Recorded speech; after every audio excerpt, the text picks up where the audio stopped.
नमस्कार दोस्तों, वेदमैया चैनल में आप सौ मित्रों हार्दिक स्वागत है। मित्रों, आज આપણે ધોરણ 7 ગણિત વિષય એનું પ્રકરણ 1 પૂર્ણાંક સંખ્યાઓ એનો 1.3 પોઈન્ટ શીખીશું।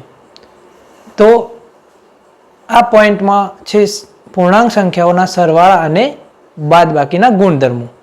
તો આજે આપણે શીખીએ 1.3.1 એટલે કે પૂર્ણાંક સંખ્યાઓના સરવાળાના સંવૃત્તતાનો ગુણધર્મ। તો આપણે અગાઉ ધોરણ 6 માં પૂર્ણ સંખ્યાઓ વિશેના સરવાળાના ગુણધર્મો શીખ્યા હતા। એમાં પણ આપણે સંવૃત્તતાનો ગુણધર્મ શીખ્યા હતા, જેમાં આપણે શીખ્યા હતા કે કોઈ પણ બે પૂર્ણ સંખ્યાઓનો સરવાળો કરવામાં આવે તો જવાબ પૂર્ણ સંખ્યા જ મળે છે। એ જ રીતે પૂર્ણાંક સંખ્યાઓનો સંવૃત્તતાનો ગુણધર્મ જોઈએ તો એમાં પણ એવું છે કે કોઈ પણ બે પૂર્ણાંક સંખ્યાઓનો સરવાળો કરીશું તો જવાબ આપણને પૂર્ણાંક સંખ્યા જ મળે છે। જો કોઈ બે પૂર્ણાંક સંખ્યાઓનો સરવાળો કરીએ અને પરિણામ જો એના એટલે કે પૂર્ણાંક સંખ્યા મળે તો એ સરવાળા વિશે સંવૃત્ત છે એવું કહી શકાય।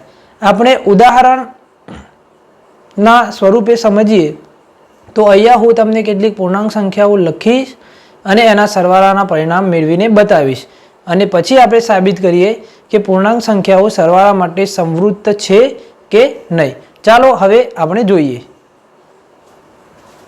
તો સૌપ્રથમ આપણે લઈએ કોઈ એક સંખ્યા, ધારો કે આપણે લઈએ ધન 15 પ્લસ બીજા આપણે લઈએ ધન 20। તો અહીંયા જોઈએ તો આ ધન પૂર્ણાંક છે અને આ પણ ધન પૂર્ણાંક છે, એટલે કે બે પૂર્ણાંક સંખ્યાઓ થઈ। આ બંનેનો આપણે સરવાળો કરીએ એટલે આપણને પરિણામ મળશે 35।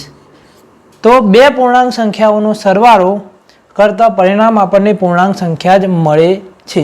એ જ રીતે આપણે કોઈ એક ઋણ પૂર્ણાંક લઈ અને સરવાળો કરી જોઈએ તો અહીંયા આપણે લઈએ -25 એટલે કે ઋણ 25 વત્તા ધન 30।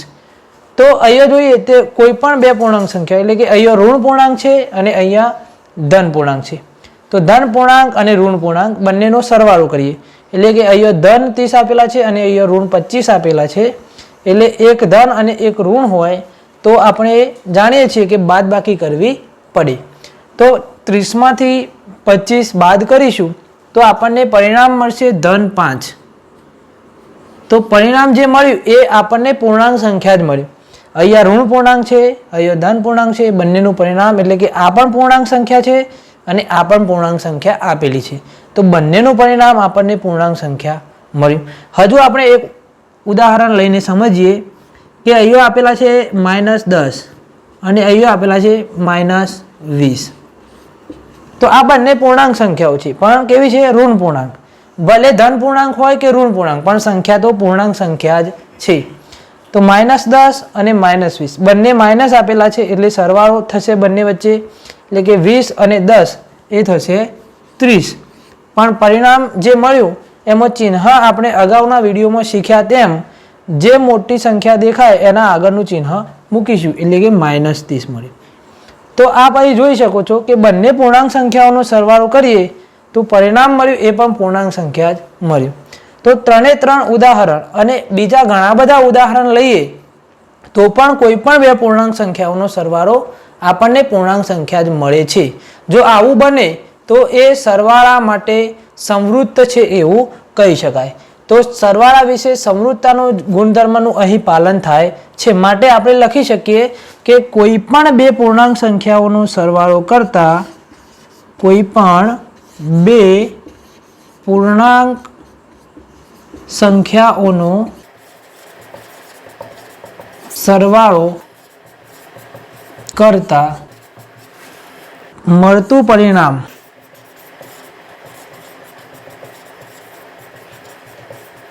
પૂર્ણાંક સંખ્યા હોય તો તે સરવાળા માટે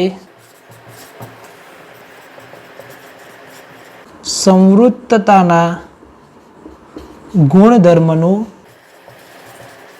પાલન કરે છે। એટલે આપણે કહી શકીએ કે કોઈ એ અને બી સંખ્યાઓ માટે એ વત્તા બી સંવૃત્ત છે એવું આપણે કહી શકીએ.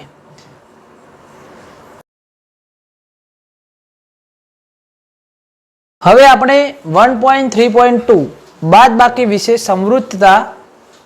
તો બાદબાકીમાં પૂર્ણાંક સંખ્યાઓ સંવૃત્તતાના ગુણધર્મને અનુસરે છે કે નહીં એના વિશે જોઈએ. તો આપણે જેમ સરવાળામાં શીખ્યા તેમ કોઈ પણ બે સંખ્યાઓની બાદબાકી કરીએ, એટલે કે કોઈ પણ બે પૂર્ણાંક સંખ્યાઓ હોય એની આપણે બાદબાકી કરીએ. તો ધારો કે આપણે ઉદાહરણ લઈએ 20 માઇનસ 10. અહીંયા જોઈએ તો 20 એ ધન પૂર્ણાંક છે અને 10 પણ ધન પૂર્ણાંક છે, એટલે કે બંને પૂર્ણાંક સંખ્યાઓ છે. હવે બંનેની બાદબાકી જોઈએ તો 20 માંથી 10 બાદ કરીશું તો આપણને 10 મળશે. તો મળતું પરિણામ પણ આપણને શું મળ્યું? પૂર્ણાંક સંખ્યા. ચલો એ જ રીતે આપણે બીજું એક ઉદાહરણ લઈએ કે -30 અને -5. આપણે સૌ જાણીએ છીએ કે જ્યારે પણ બે ઋણ ચિહ્નો નજીક હોય, વચ્ચે કૌંસ હોય તો માઇનસ ગુણ્યા માઇનસ એટલે બંને વચ્ચે ગુણાકાર થાય.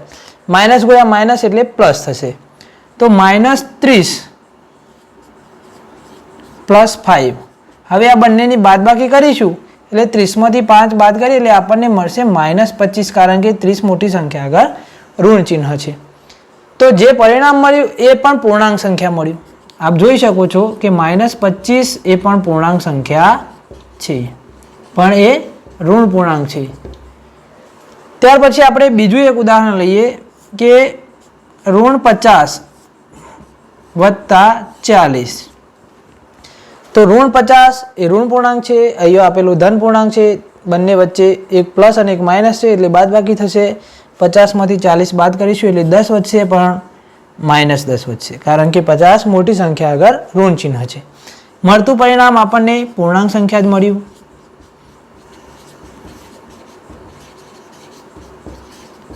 તો ઉપરના ઉદાહરણના આધારે આપણે એ કહી શકીએ કે કોઈ પણ બે પૂર્ણાંક સંખ્યાઓની બાદબાકી કરવામાં આવે ત્યારે આપણને પરિણામ પૂર્ણાંક સંખ્યા જ મળે છે.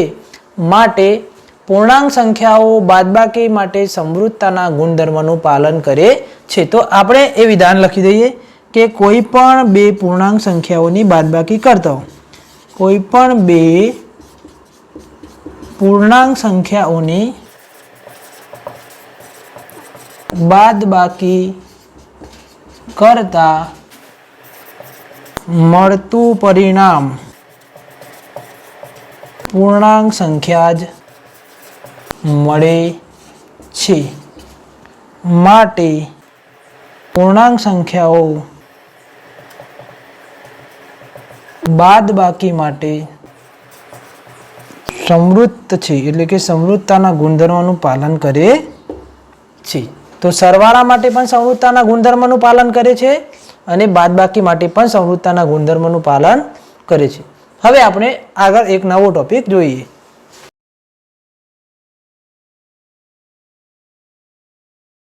હવે આપણે જોઈએ 1.3.3 ક્રમનો ગુણધર્મ.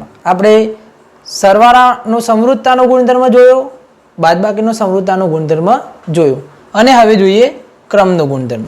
હવે ક્રમના ગુણધર્મ આપણે એ ખાસ સમજવું પડશે કે કોઈ પણ ક્રમમાં પૂર્ણાંક સંખ્યાઓનો સરવાળો કે બાદબાકી કરીશું તો એ પરિણામ જે મળે એ બંનેમાં સરખું મળે છે કે નહીં.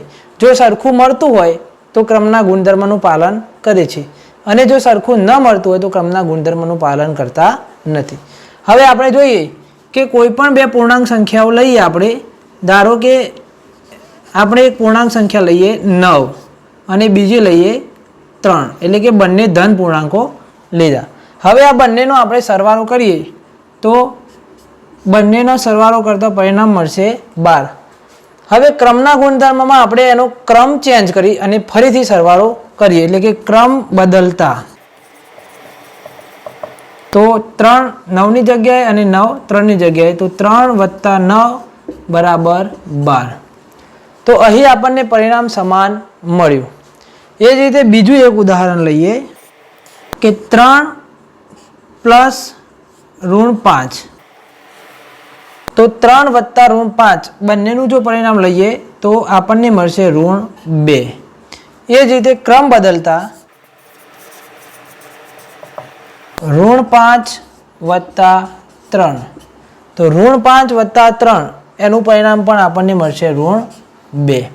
એ જ રીતે આપણે ત્રીજું એક ઉદાહરણ લઈ અને સમજ વધુ મેળવીએ કે અહીં આપણને આપેલા છે -10 પ્લસ -50.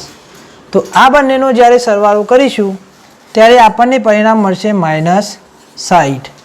એ જ રીતે એમનો ક્રમ બદલીએ તો ક્રમ બદલતા -50 વત્તા -10 બરાબર -60. તો જ્યારે પણ આપણે ક્રમ ચેન્જ કર્યો ત્યારે આપણને પરિણામ સમાન મળ્યું. તો આ ઉપરથી આપણે કહી શકીએ કે સરવાળો કરવો હોય પૂર્ણાંક સંખ્યાઓનો તો એ ક્રમના ગુણધર્મનું પાલન કરે છે. એટલે કે કોઈ પણ બે પૂર્ણાંક સંખ્યાઓનો સરવાળો એ ક્રમના ગુણધર્મનું પાલન કરે છે. એટલે કે પૂર્ણાંક સંખ્યાઓ સરવાળા માટે સમક્રમી છે. આપણે વિધાન લખી દઈશું કે પૂર્ણાંક સંખ્યાઓ સરવાળા માટે સમક્રમી છે.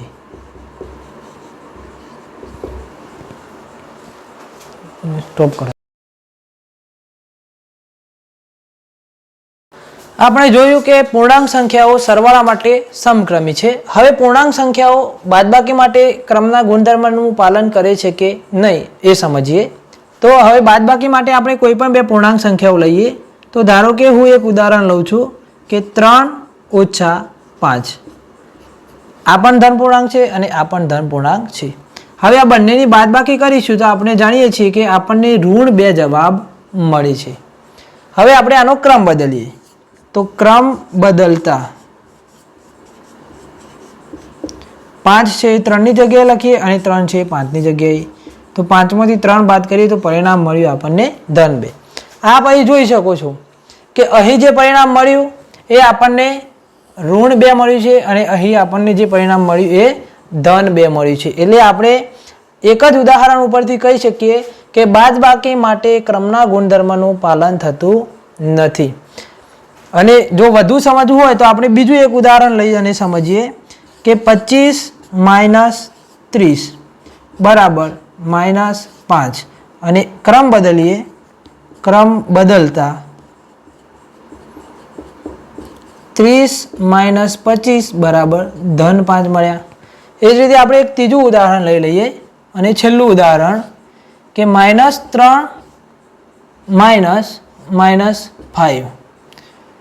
હવે -3 અને માઇનસ ગુણ્યા માઇનસ એટલે +5 બરાબર -3 અને +5 એટલે પરિણામ મળશે 2. હવે ઉપરનાનો આપણે ક્રમ બદલીએ તો ક્રમ બદલતા -5 ઓછા -3 બરાબર -5 વત્તા 3 બરાબર -2. તો પરિણામ દરેક વખતે આપણને જુદું મળ્યું. એટલે કે અહીંયા ઋણ મળી તો અહીંયા ધન, અહીંયા ઋણ તો ધન, ધન તો ઋણ. એટલે આપણે આપેલા ઉદાહરણના આધારે કહી શકીએ કે પૂર્ણાંક સંખ્યાઓ બાદબાકી માટે ક્રમના ગુણધર્મનું પાલન કરતી નથી. એટલે કે બાદબાકી માટે સમક્રમી નથી. પૂર્ણાંક સંખ્યાઓ બાદબાકી માટે સમક્રમી નથી. તો આપણે જોયું કે સમૃદ્ધતાનો જ્યારે ગુણધર્મ શીખતા હતા ત્યારે સરવાળા માટે પૂર્ણાંક સંખ્યાઓ સમૃદ્ધતાના ગુણધર્મનું પાલન કરતી હતી. એ જ રીતે બાદબાકી માટે પણ પૂર્ણાંક સંખ્યાઓ સમૃદ્ધતાના ગુણધર્મનું પાલન કરે છે. ક્રમના ગુણધર્મની વાત કરીએ તો સરવાળા માટે પૂર્ણાંક સંખ્યાઓ સમક્રમી છે પરંતુ બાદબાકી માટે સમક્રમી નથી. હવે આપણે જૂથનો ગુણધર્મ જોઈએ.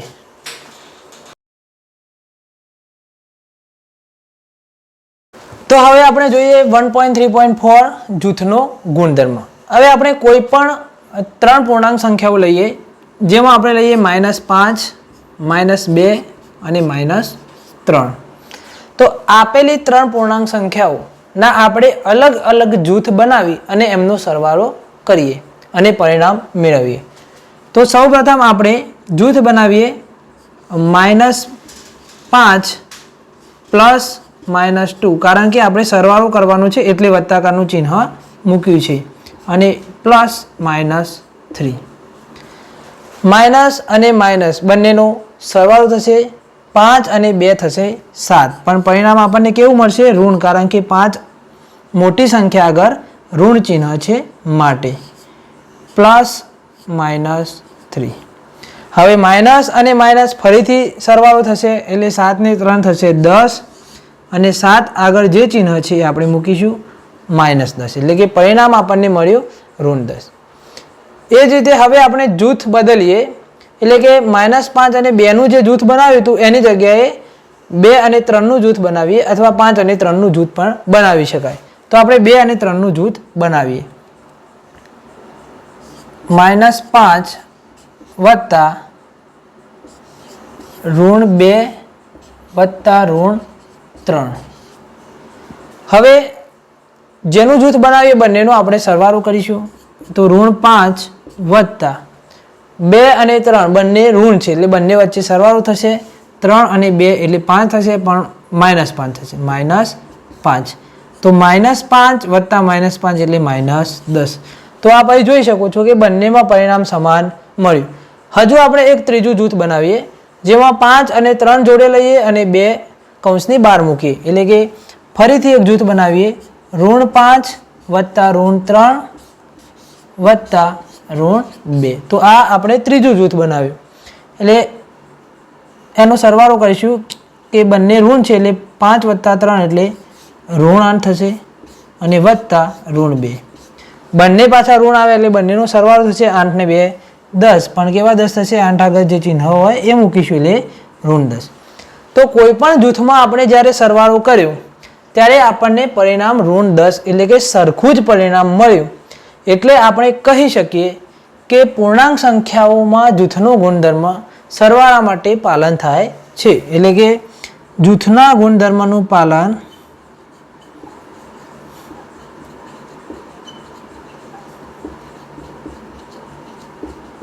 સરવાળા માટે થાય છે. આથી આપણે કહી શકીએ કે A વત્તા B વત્તા C બરાબર A વત્તા B વત્તા A વત્તા C, એટલે કે વ્યાપક સ્વરૂપે આપણે એને આ સ્વરૂપમાં લખી શકીએ. હવે આપણે તટસ્થતાના ગુણધર્મનો અભ્યાસ કરીએ.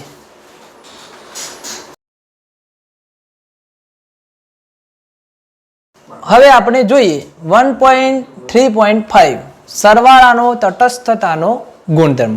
આપણે અગાઉના ધોરણમાં શીખી ગયા કે કોઈ પણ પૂર્ણ સંખ્યાનો શૂન્ય સાથે સરવાળો કરવામાં આવે તો જે તે પૂર્ણ સંખ્યા જવાબમાં મળે. એ જ રીતે પૂર્ણાંક સંખ્યાઓ માટે જોઈએ તો કોઈ પણ પૂર્ણાંક સંખ્યાઓનો શૂન્ય સાથે આપણે સરવાળો ચેક કરી લઈએ, અને જો જવાબ પૂર્ણાંક સંખ્યા મળે તો આપણે એ કહીશું કે પૂર્ણાંક સંખ્યા માટે જે તટસ્થતા પૂર્ણાંક સંખ્યાઓ માટે શૂન્ય એ તટસ્થ છે, એટલે કે પૂર્ણાંક સંખ્યાઓના સરવાળા માટે શૂન્ય તટસ્થ છે એવું આપણે સાબિત કરીશું. તો આપણે લઈએ કે -3 પ્લસ 0, તો આપણને પરિણામ મળ્યું -3. એ જ રીતે -15 પ્લસ 0, તો પરિણામ મળશે -15.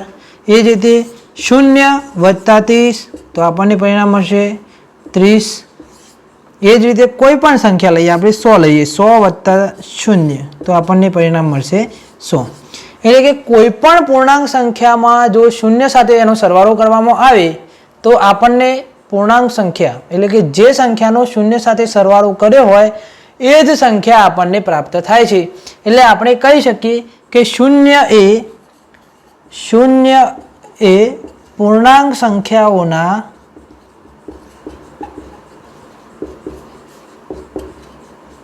સરવાળા માટે તટસ્થ ઘટક છે. તો આપણે સમૃદ્ધતાના ગુણધર્મો જોયા, ક્રમનો ગુણધર્મ જોયો, જૂથનો ગુણધર્મ જોયો અને તટસ્થતાનો ગુણધર્મ શીખ્યા, જેમાં સરવાળા માટે અને બાદબાકી માટે પૂર્ણાંક સંખ્યાઓનો સમૃદ્ધતાના ગુણધર્મનું પાલન થાય છે. ક્રમના ગુણધર્મમાં જોઈએ તો સરવાળા માટે સમક્રમી છે, બાદબાકી માટે સમક્રમી નથી. એ જ રીતે જૂથના ગુણધર્મમાં જોઈએ તો કોઈ પણ ત્રણ સંખ્યાઓનું જૂથ બનાવી એનો સરવાળો કરવામાં આવે તો મળતું પરિણામ એ સમાન મળે છે, એટલે એમાં જૂથના ગુણધર્મનું પણ પાલન થાય છે. અને કોઈ પણ સંખ્યા પૂર્ણાંક સંખ્યાનો સરવાળો શૂન્ય સાથે કરવામાં આવે તો એ જે તે સંખ્યા જ આપણને પરિણામમાં મળે છે. એટલે કે શૂન્ય એ પૂર્ણાંક સંખ્યાના સરવાળા માટે તટસ્થ ઘટક છે. તો આટલા ગુણધર્મનો આપણે અભ્યાસ કર્યો. હવે એના આધારે આપણે પ્રયત્ન કરો જોઈએ.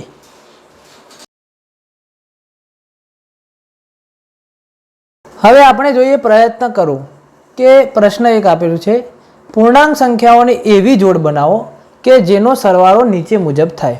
હવે આપણે બે પૂર્ણાંક સંખ્યાઓ એવી પસંદ કરવાની છે કે બંનેનો સરવાળો કરીશું તો નીચે જે આપણને આપેલા છે એ પ્રમાણે થવો જોઈએ. તો પહેલું છે કે બંનેનો સરવાળો ઋણ પૂર્ણાંક હોય. તો આપણે સ્વાભાવિક રીતે બે ઋણ પૂર્ણાંકો લઈ લઈશું, -3 વત્તા -5. હવે આ બંનેનો સરવાળો કરીએ તો 5 અને 3 8 થશે, પણ કેવો મળશે આપણને? -8. તો એ શરતનું પાલન થાય છે કે ઋણ પૂર્ણાંક હોય એવો સરવાળો જો લાવવો હોય તો બંને ઋણ પૂર્ણાંકોનો આપણે સરવાળો કરીએ. અથવા આમાં પણ આપણે જો એક ઋણ પૂર્ણાંક મોટો લઈએ અને ધન પૂર્ણાંક નાનો લઈએ તો સરવાળાનું પરિણામ મળશે એ પણ આપણને ઋણ મળશે. એ જ રીતે બીજું જોઈએ કે બંનેનો સરવાળો શૂન્ય હોય. તો બંનેનો સરવાળો જ્યારે શૂન્ય લાવવો હોય તો એકબીજાની વિરોધી સંખ્યા ઉમેરવી પડે. એટલે કે -5 લઈએ તો સામે +5 લેવા પડે. તો -5 અને -5 બંનેનો સરવાળો થશે શૂન્ય. એ રીતે આપણે કોઈ પણ સંખ્યા લઈ શકીએ કે -10 વત્તા 10 પણ લઈ શકીએ તો પણ પરિણામ આપણને શૂન્ય મળશે. ત્રીજું છે કે બંને પૂર્ણાંક સંખ્યા કરતાં નાનો પૂર્ણાંક હોય. એટલે આપણે બે પૂર્ણાંક સંખ્યાઓ લઈશું એના કરતાં નાનો હોવો જોઈએ.